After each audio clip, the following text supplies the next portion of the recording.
because at the domestic level, these countries believe that it is more important to identify and pursue the domestic official that was bribed, which makes sense on the domestic level. But on the foreign level, it probably doesn't make much sense at all, because how are you going to pursue a foreign public official who is in another country? So these countries have been told to repeal this defense in relation to the bribery of foreign public officials, and so far most of them have done that.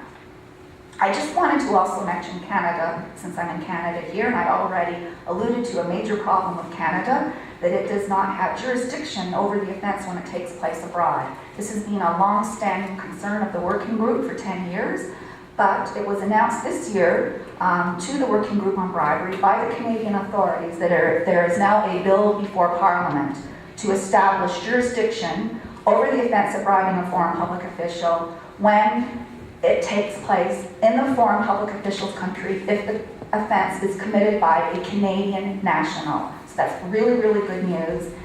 The working group on bribery breathes a sigh of relief, and we hope to see that enacted soon. So I think we can safely say that, at least in relation to hard-hitting recommendations being made and followed by the working group, that the convention is definitely working. But then you're going to be wondering, what about enforcement? Are there really enforcement actions going on? Yes, there are, and they have been accelerating over the 10 years. And we always need to keep in mind that 10 years ago, this was not an offense in any country except for the United States. So progress has to be looked at in light of this. Today, we have roughly 250 ongoing investigations in the 38 states parties, and we have approximately 150 sanctions since 1999 and approximately 10 acquittals. The highest fine so far has been in the Siemens case, which you've probably heard about. Altogether, the fines against Siemens amounted to $1.24 billion. These fines were ordered in the United States, Germany, and Italy. The countries most often involved in the bribery of foreign public officials are the United States, Germany, the United Kingdom, and France. And the sectors that are most often involved are oil and gas, defense, and pharmaceuticals. Now, I realize that I don't have very much time left. How much time? 2 minutes. Okay. I just wanted to mention that there are some very, very major obstacles to the effective enforcement of the OECD Anti-Bribery Convention. And I personally believe that the biggest obstacle is inadequate awareness. There's no time for me to do a survey, but I would be pretty sure that most people in this audience don't know where your offense of bribing a foreign public official is located, which piece of legislation, what the sanctions are, and how it works. You may not even have known that there was an offense in Canada at all until I stood up here in front of you today. That's not your fault. I believe that's the fault of the government for not providing sufficient awareness of this offense.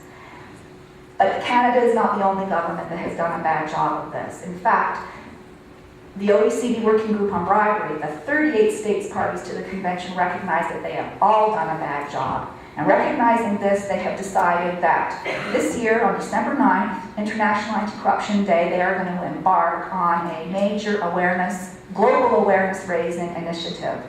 And the point of this awareness-raising initiative is going to be to show that this form of bribery is not a victimless crime, that it causes immense harm in the countries whose officials are bribed. The whole point is to create almost a physical revulsion in those of us when we hear that this kind of offense has taken place. Somewhat similar to when we hear about human trafficking, which now everybody understands is a terrible, terrible thing, largely because of an extremely successful awareness-raising campaign done by the United Nations. Just quickly to let you know about a couple of other very serious obstacles to the effective implementation of the convention. One is that it's very difficult for countries to get effective mutual legal assistance, which is the sharing of evidence between countries. That's a huge obstacle worldwide. And thirdly, an obstacle that the Working Group on Bribery recognizes as perhaps the most significant issue is the OECD Working Group on Bribery does not include the major emerging economies. A lot has happened in the last 10 years. The economic landscape has changed. This convention is not going to work until we get Russia, China, India, and Indonesia on board. The good news is that the Working Group on Bribery is working very hard towards this. These countries are now coming as ad hoc observers to meetings of the working group. We're going to be having technical seminars in those countries, probably next year, to help them establish offenses of bribing foreign public officials and to learn about the monitoring process. And also, the OECD Secretariat has been going on missions to these countries to make them familiar with the convention for the last couple of years. And so I would just like to close by saying that I hope that by attending this forum, I was able to succeed in raising awareness. This was a very good opportunity to do this. I hope that you have an idea of what the main challenges are. I hope you feel that I can be honest with you about the successes and the difficulties of enforcing the convention. And I would just like to end by saying that I think that business schools can play an extremely important part in all of this, because you are the place where the future is unfolding.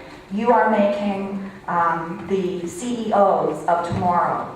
And I think it's extremely important that business schools have in place a module for training you and raising awareness on the bribery foreign public officials. This will be one of the main items that will be done in our awareness raising project. And I'd like to give you this challenge here at the Haskayne School of Business to be one of the first schools to actually have a module on bribing foreign public officials, and perhaps you could even work together with the OECD in designing this module, and perhaps it could become a model for all of the other business schools in the world.